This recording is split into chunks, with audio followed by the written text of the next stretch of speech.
দিল্লিতে নিগৃহীত পরিবারকে নিয়ে তৃণমূলের সাংবাদিক সম্মেলন। আমাকে বলল আপনারা সবাই বাংলাদেশি। মন্তব্য, নিগৃহীতার আধার কার্ড দেখানোর পরেও ছেড়ে দেওয়া হয়নি, এমনটাই জানিয়েছেন সাজনুর। মমতা বন্দ্যোপাধ্যায়কেও বাংলাদেশি বলা হয়েছে বলে দাবি ফিরহাদ হাকিমের। দিল্লিতে নিগৃহীত পরিবারকে নিয়ে তৃণমূলের সাংবাদিক সম্মেলন এবং সেখানে তিনি দাবি করেছেন তাকে বলা হয়েছে যে সে বাংলাদেশি, আধার কার্ড দেখানোর পরেও ছেড়ে দেওয়া হয়নি, এমনটাই দাবি সাজনুরের।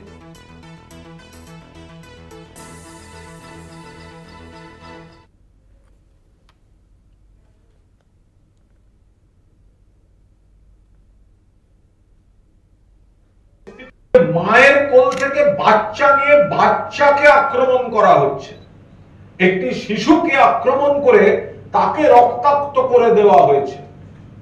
এরপরে বিজেপির কয়েকজন বলার চেষ্টা করেছে সেটা নাকি ভুল, দিল্লি পুলিশকে দিয়ে বলানো হচ্ছে সেটা নাকি ভুল।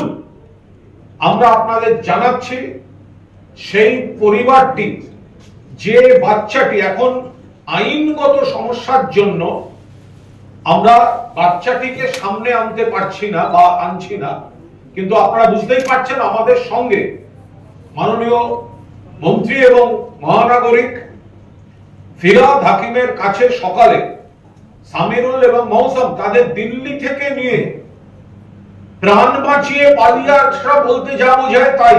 কারণ প্রথমে তো অত্যাচার করেছে, তারপর যেই মমতা বন্দ্যোপাধ্যায় তার প্রতিবাদ করেছেন সঙ্গে সঙ্গে হুমকি শুরু হয়ে গিয়েছে যে এগুলো তোমরা বাইরে বলবে না।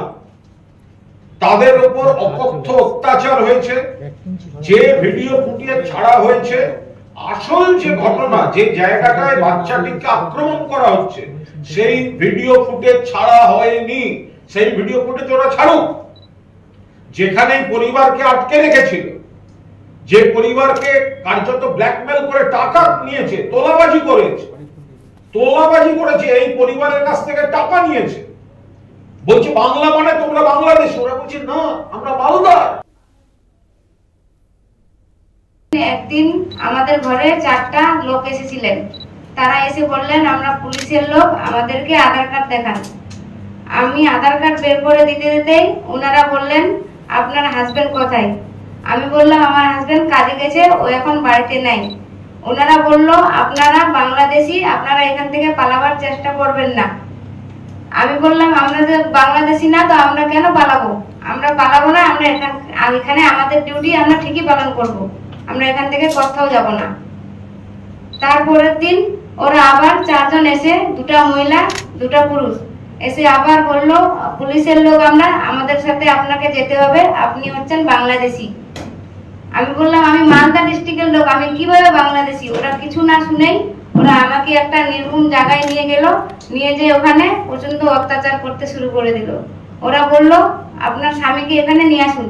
আমি বললাম,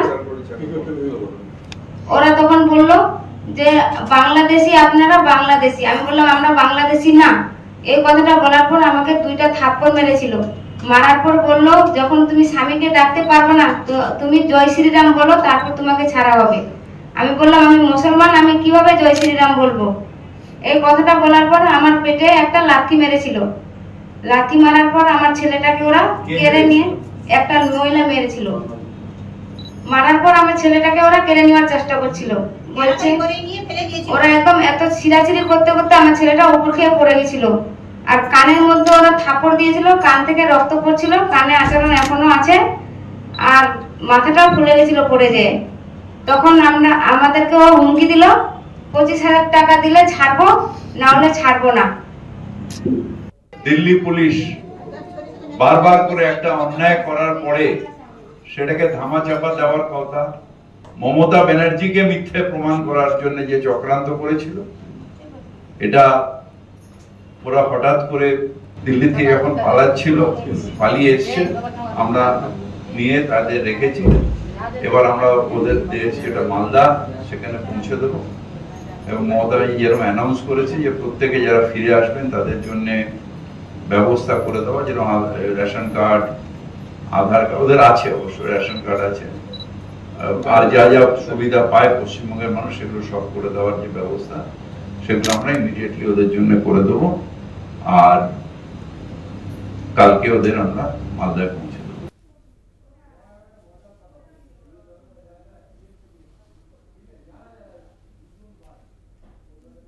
দিল্লিতে নিগৃহীত পরিবারকে নিয়ে তৃণমূলের সাংবাদিক সম্মেলন, বিশেষ প্রতিনিধি দেবজ্যোতি ঘোষ হচ্ছেন। দেবজ্যোতি, এই যে দিল্লিতে যাদেরকে নিগৃহীত করা হয়েছে বলে অভিযোগ করা হচ্ছে তাদেরকে নিয়ে সাংবাদিক সম্মেলন করলো তৃণমূল, এদের মূলত কি বার্তা, কি হয়েছিল সেখানে?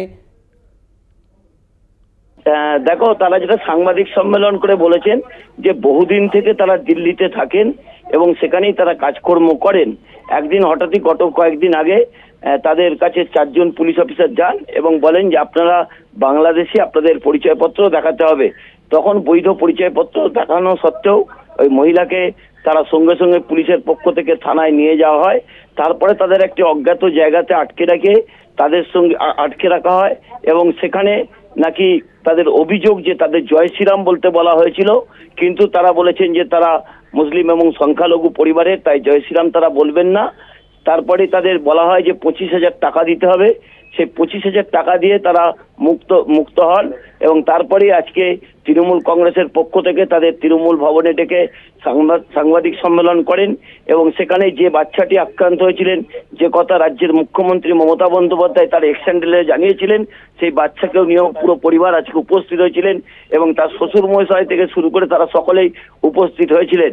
তার সেখানে একটা বিষয়, দিল্লি পুলিশের পক্ষ থেকে তারা রীতিমতো সাংবাদিক সম্মেলন করে বলছে যে গোটা বিষয়টি নাকি সাজানো। এটা নিয়ে এদের কি বক্তব্য, এই পরিবারটির কি বক্তব্য এটা নিয়ে? দেখো, সবচেয়ে ভয়ঙ্কর যেটা হচ্ছে মমতা বন্দ্যোপাধ্যায়ের বিরুদ্ধেও তারা মামলা করেছেন দিল্লি পুলিশের পক্ষ থেকে। তারই প্রেক্ষিতে তৃণমূল কংগ্রেসের পক্ষ থেকে আজকে প্রগতি ময়দান থানাতে অভিযোগ করা হয়েছে এবং ওই পরিবারের পক্ষ থেকে তাদের পরিবারের সদস্যরা আজকে প্রগতি ময়দান থানায় গেছিলেন এবং সেখানে তারা অভিযোগ জানিয়েছেন দিল্লি পুলিশের বিরুদ্ধে। এবং তাদের যে আরো ভয়ঙ্কর অভিযোগ যে তাদের জোর করিয়ে বেশ কিছু সাদা কাগজে সই করানো হয়েছে এবং তাদের একটা অজ্ঞাত জায়গায় আটকে রাখা হয়েছিল, তাদের মারধর করা হয়েছিল। মারধরের হাত থেকে সেই শিশু সন্তানটি তিনিও কিন্তু রেহাই পাননি, তার গাল ফেটে রক্ত বেরিয়েছিল। সেই মর্মান্তিক অভিজ্ঞতার কথা বললেন আজকে। তারা সপরিবারে আজকে উপস্থিত ছিলেন তৃণমূল ভবনে। তৃণমূল কংগ্রেসের পক্ষ থেকে ফিরহাদ হাকিম কলকাতার মেয়র, তিনি তাদের পুনর্বাসনের সমস্ত ব্যবস্থা করবেন এবং তাদের কাজকর্মের ব্যবস্থার পাশাপাশি থাকার যে ব্যবস্থা, মালদায় চাঁচলে যেখানে তারা থাকেন সেখানের ব্যবস্থাও, থাকার ব্যবস্থা করবেন এবং অন্যের সংস্থানের কথাও রাজ্য সরকারের পক্ষ থেকে ব্যবস্থা নেওয়া হবে। কারণ ইতিমধ্যে মমতা বন্দ্যোপাধ্যায় শ্রমিক কল্যাণ বোর্ড গঠন করেছেন, সেই শ্রমিক কল্যাণ বোর্ডের মাধ্যমেই তাদের কিন্তু পুনর্বাসন দেওয়া হবে। ধন্যবাদ দেবজ্যোতি। কথা বলছিলাম প্রতিনিধি দেবজ্যোতি ঘোষের সঙ্গে।